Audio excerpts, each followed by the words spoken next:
शिक्षकांना BLO कामापासून मुक्त करा, बिरसा फायटरची मागणी। शिक्षकांच्या अध्यापनावर व विद्यार्थ्यांच्या अभ्यासावर परिणाम होतो। शिक्षकांना BLO बूथ लेवल ऑफिसरचे काम देऊ नये अशी मागणी बिरसा फायटर नंदुरबार संघटनेकडून आयुक्त, राज्य निवडणूक आयोग, महाराष्ट्र व शिक्षण मंत्री दादाजी भुसे यांच्याकडे एका निवेदनाद्वारे करण्यात आले आहे। मागणीचे निवेदन तहसीलदार शहादा यांना देण्यात आले आहे। निवेदनावर बिरसा फायटरचे राष्ट्रीय अध्यक्ष सुशील कुमार पावरा, राज्याध्यक्ष गोपाल भंडारी, राज्य उपाध्यक्ष गणेश खर्डे, जिल्हा उपाध्यक्ष करण सुडे व जिल्हा प्रसिद्धी जलिंदर पावरा यांच्या स्वाक्षऱ्या आहेत। निवेदनात म्हटले आहे की निवडणूक आयोगाने ECI जारी केलेल्या सुधारित आदेशानुसार शिक्षकांना BLO म्हणून काम करायचे आहे।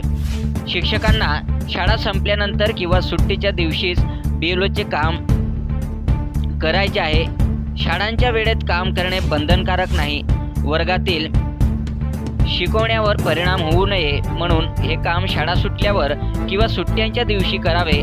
एकाच शाळेतील इतर शिक्षकांनी BLO ड्युटी असलेल्या शिक्षकांना मदत करावी, जेणेकरून कामाचा ताण वाढणार नाही असे नमूद करण्यात आले आहे। या अशैक्षणिक कामामुळे शिक्षकांच्या मूळ अध्यापनावर आणि विद्यार्थ्यांच्या अभ्यासावर मोठा ताण येत आहे। शिक्षकांना अशैक्षणिक कामे देऊच नये, कारण त्यांच्या अध्यापनावर व विद्यार्थ्यांच्या शैक्षणिक गुणवत्तेवर परिणाम होतो। म्हणून शिक्षकांना BLO बूथ लेवल ऑफिसरचे कामं देऊ नये अशी मागणी यावेळी करण्यात आली आहे। सातपुडा न्यूज वाहिनी, नंदुरबार।